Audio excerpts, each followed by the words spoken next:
Welcome to This Week in Local, a Localogy podcast featuring lively conversations about the local digital ecosystem, hosted by Localogy analysts Mike Boland and Charles Laughlin. Hello, everyone. Welcome to This Week in Local. I'm Localogy analyst Charles Laughlin, and I'm here with my colleague Mike Boland. Mike. Hi, Charlie. Good to see you again, even though Yes. we see each other all the time. So we're here to talk about the big stories we're covering for Localogy Insider, which is Localogy's online publication. And Mike, this week you wrote something about Google Lens. Could you tell us a little bit about that and why it's important to Localogy's audience? Yeah, so this falls into the category of visual search.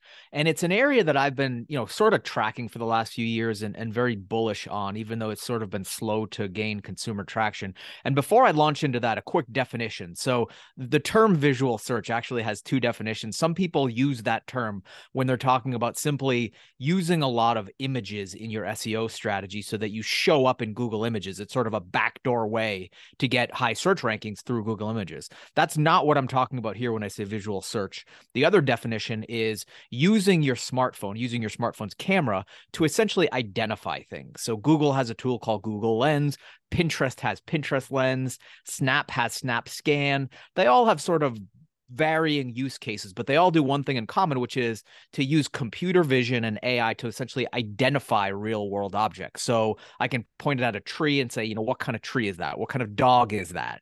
And Google is starting with some of those sort of general interest type searches, but really the holy grail is to get towards more monetizable search and shopping. So what's that jacket I saw on the street, and you can buy it on the spot. So it essentially just sort of turns your phone into this like visual intelligence layer for the world.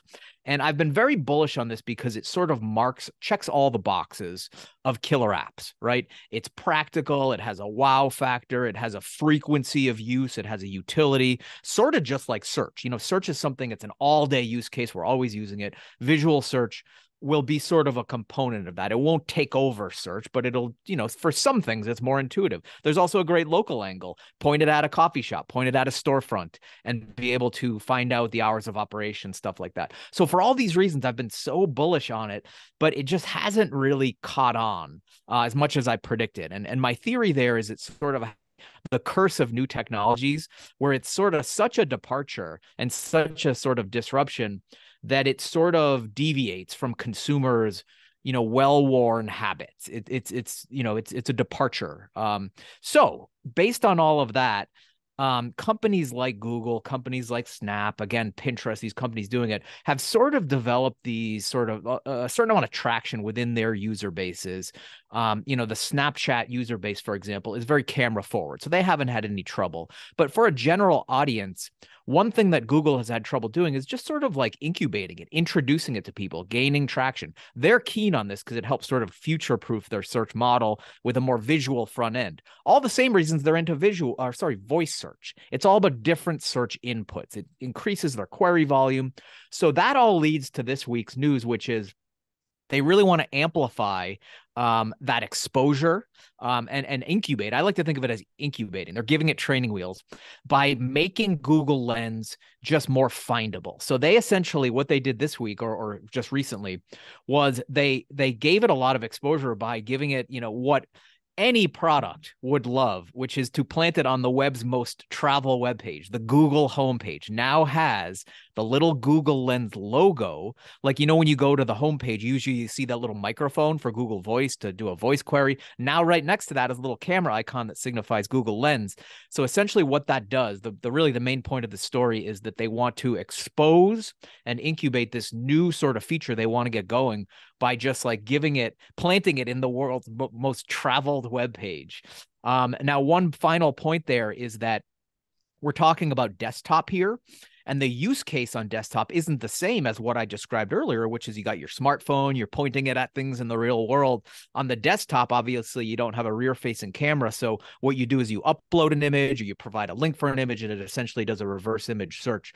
But why this is still important for the overall traction of Google Lens is it gets people used to that button. What is that button? It gets them accustomed to it. Then when they're on their mobile device, Google is hoping it'll accelerate that traction for that, again, very sort of compelling and wow factor and utility use case of just identifying things visually throughout the world rather than typing in query. So that's sort of what they did, and we're going to continue watching, where that goes if it is able to indeed accelerate the traction.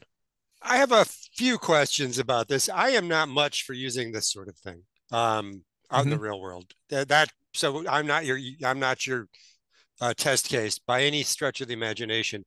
But what I'm curious about is where's the intersection between wearables and the smartphone? Yeah, that's actually a key point too. One of the other reasons why it hasn't caught on is that though it's compelling, you point your phone at things. What's that? What kind of tree? What kind of dog? Who makes that jean jacket? It's still a little bit awkward from a form factor perspective to be sort of holding up your phone. There's privacy things. People are skittish about, like, someone pointing their phone at you in that sort of style discovery use case. I could see an intersection with dating apps. Yeah, exactly. There probably is a good intersection there. Yeah. So anyway, it's that form factor where the actual true value proposition of this technology will really kick in and maybe find that traction that I've been sort of predicting once we have more ubiquitous wearables like smart glasses, where it's just a more subtle line of sight identification or sort of intelligence layer for the world that does it in an ambient way without you having to hold up your phone. Rather, it's more automatic through glasses. Now, I also want to be clear that my view of smart glasses and AR glasses, I've been, tracking this closely, still years away for technological reasons to get them sleek enough where people are going to want to wear them, and also cultural reasons. We all remember the Google Glass debacle. It's culturally, it's going to take years. I think we're talking like 2030s, not like next year, before that's something that's culturally accepted and technologically sleek enough where people will put them on their faces. But that's the holy grail where things like visual search and identifying things in the real world could really start to gel. So am I misinterpreting it that Google with Lens and there's been other examples? I know Meta's all in with the Oculus, which is a different set of circumstances, I guess. But were they overestimating the adoption of wearables in that sense, or were they trying to push that culture change and realizing it was harder than they thought, or what happened there? Why did that just flop the way it did? It's a classic Silicon Valley effect. I think that's the term for it. At least that's what I call it. Where like product designers and analysts like us and us that sort of in the Silicon Valley world tend to underestimate the adoption impediments, culturally speaking. So, it's something that excites us, but will average consumers do it? I like to call it the grandmother test. Like, will my grandmother use this? It's the ultimate litmus test on if something's sort of mainstream friendly. And I think that with these technologies we're talking about, it's, engineers, product people that are getting really excited about it, but failing to, see that maybe average folks aren't. And another thing, I'll say one more thing there too. When we're talking about different types of technology, there's an even greater barrier to adoption, which is things you put on your face. People are vain, right? We're talking about things that you put on your face. Even other wearables like watch and other things, like we're talking about on your face, not an app you put on your phone. So I think that's just an additional layer of adoption impediments that I think maybe they underestimated. Is there a Google versus Apple component to this conversation? I think so, and Meta, all three of them. So the rumor is that Apple is going to come out with their kind of smart glasses in the next few years. And it makes sense because it really flows right into their overall wearable strategy, which is sort of like the golden goose in Cupertino, because as global smartphone penetration sort of decelerates and it becomes saturated, not just for Apple, but for everyone, the iPhone is their cash cow, and that has revenue deceleration. So wearables, meantime, are experiencing very fast growth and sort of counterbalancing those losses they're seeing on the iPhone side. So like they're all in on wearables, and this flows right into that wearable strategy where it's that classic Apple ecosystem play where it's like, own all the devices and the whole is greater than the sum of its parts. You got your AirPods, you got your glasses, you got your watch. They all work in tandem for biometrics and other things. So that's my theory on what they're going to do. And what I'm getting at here, I guess, is to get to your question of if anyone can sort of have that halo effect to popularize a new technology that was previously in this geeky territory and bringing it to the masses. Apple has proven to do that time and time again.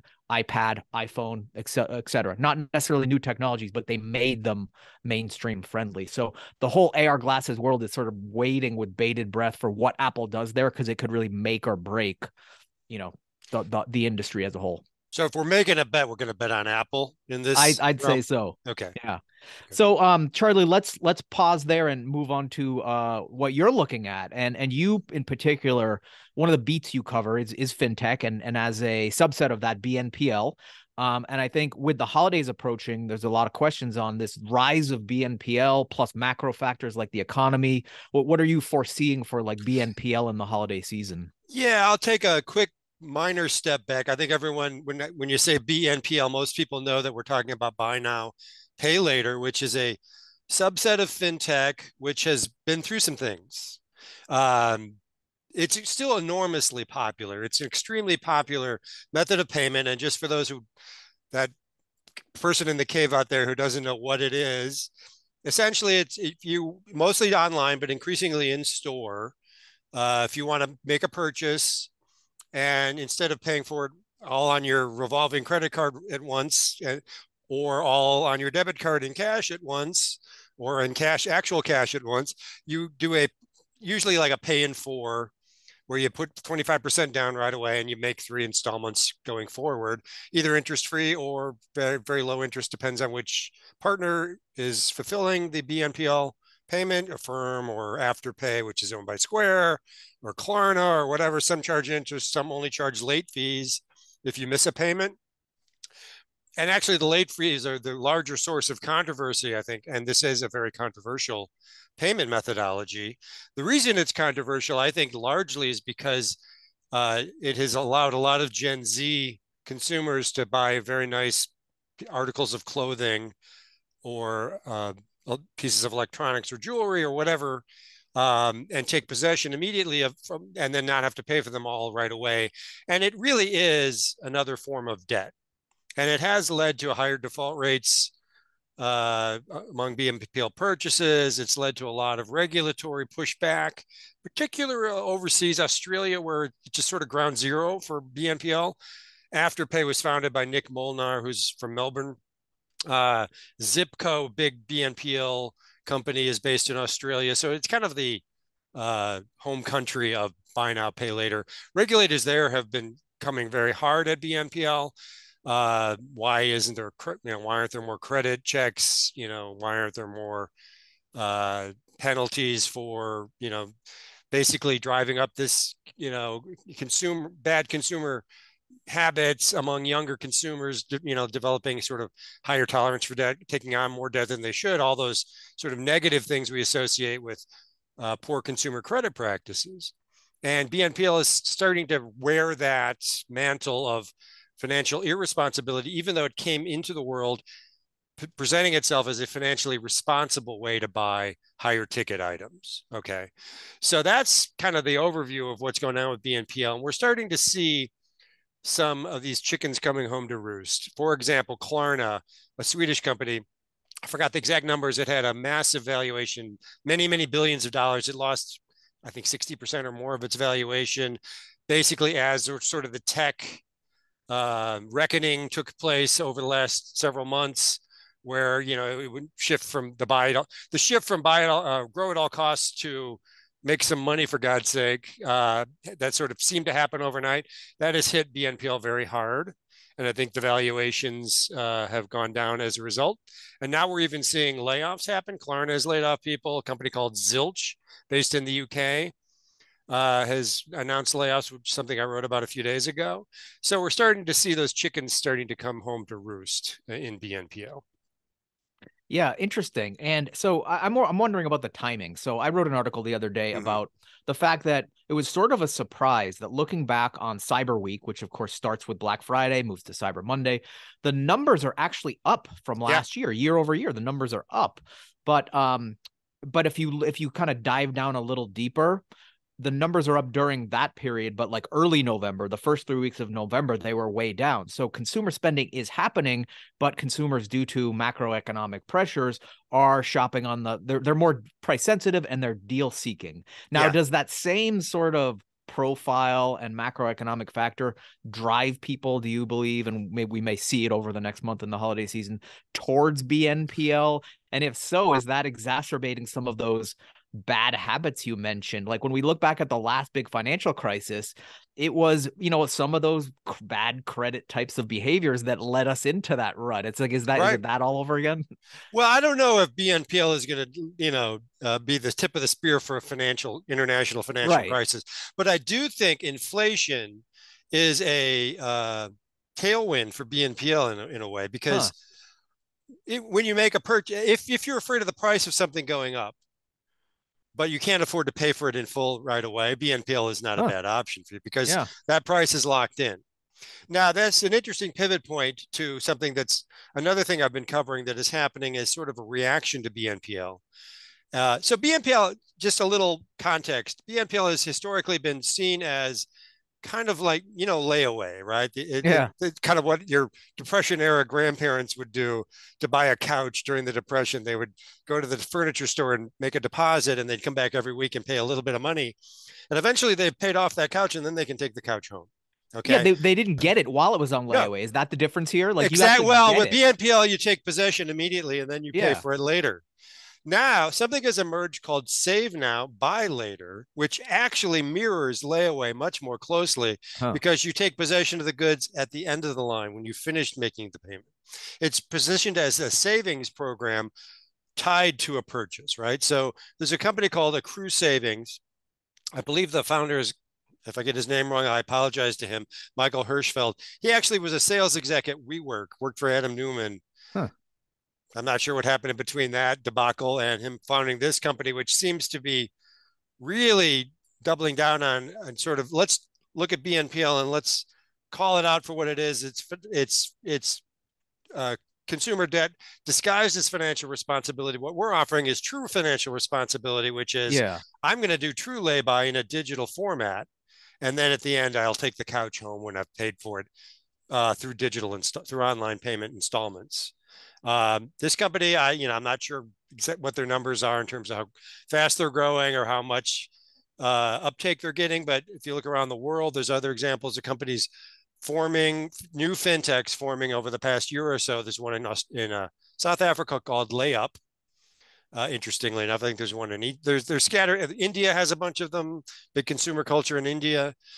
So this is kind of a global phenomenon. BNPL is very much a global phenomenon, and SNBL, which is the sort of reaction to BNPL, kind of here's true financial responsibility, is emerging globally as well. So that's kind of interesting, and I'm not sure if it's going to take off the same as BNPL, because BNPL offers what SNBL does not offer, which is immediate gratification. And we know how the brain works with the release of endorphins from immediate gratification. I don't think there are any endorphins associated with SNBL, and we're all in it for the endorphins, right? So now, with BNPL, I've always wondered this. It almost seems too good to be true from a business model perspective. Like they must have some pretty strong sort of actuarial work going to basically make sure at scale that they're not losing money and that they're not defaulting to a rate that just, or is that happening and those are the chickens coming home to roost now because the model was sort of flawed to begin with, or is it somewhere in the middle? These platforms will tell you that their predictive modeling is state of the art, right? Yeah. But the fact that regulators are pushing them hard to do more credit checks suggests that there's an underlying problem there somewhere. And now, can anyone do it like without having any sort of background check whatsoever? Is that the idea? There's an approval process, but it's digital and it's a matter of minutes. Then, it's not like we'll get back to you tomorrow. Okay. It's not like applying for a loan, right? It's more of but I don't think it's quite a credit check. And it's even difficult, or it has been up until recently, difficult to tell if somebody has like 5 BNPL accounts, before they're approved for number 6. So I think that's an underlying problem. I think the lack of interoperability among these platforms, that's from my understanding is something that's being worked on so that they can sort of I assume it's done through APIs, that they can tell, okay, Bob wants to buy this couch, but Bob has 6 other BNPL accounts for articles of clothing or jewelry he bought for his girlfriend or whatever it is, and he's in default on 2 of them. Yeah. Until that system isn't happening in real time, and I think I may be out over my skis saying this, but I think it's being worked on. Then I think BNPL has a big gap. And so that's one thing. And I think the other issue is as interest rates are rising, the cost of funds goes up. And I think it becomes harder for them to make money. They're generally not profitable businesses. Mm-hmm. So what's the SMB angle here? Are all those kinks being worked out among major brands, which are usually the first adopters? And do you believe it's going to sort of trickle down? It's a big digital brand play initially. I think eventually, if this thing survives, and I don't think it's become any less popular with consumers. I don't see much evidence that it has. Yeah. If anything, it's growing in popularity with consumers because it is if you've got $50 and you want to buy something that's $200 and you want it now, and you don't want to add to your credit limit, or you don't want to go over your credit limit or whatever, or you're maxed out on your credit card or whatever it is, but you have $50, you can make that $200 purchase today. That's not a demand constrained value proposition, demand constraining value proposition. So I think if anything, it's beginning to become more popular. Yeah. It seems like the issues are on the supply side. The lack of demand is not the issue here. Right. I think our consumer is going to get so strained from this that they're going to stop making purchases using BNPL. I think that's, that could happen. Eventually, if you're in enough stress, you stop spending money. Sooner or later, when you have none, you stop using it. Stop using what you don't have. I don't think we're there yet, but I think I think the fact that there's so many BNPL players that some of them are getting under stress. There's been some acquisitions and some roll-ups in the space. I think the cracks are beginning to show in terms of on the business model side. And on the competitive side and starting on the regulatory side, I think the consumer piece is hanging in the balance there. Makes sense. Okay, Mike, I think that's been a lot of fun today. I think we can end it there for this week in local, and we'll see you next time. Thank you for tuning in to this week's episode of Localogy's This Week in Local with Mike Boland and Charles Laughlin. Be sure to subscribe for more.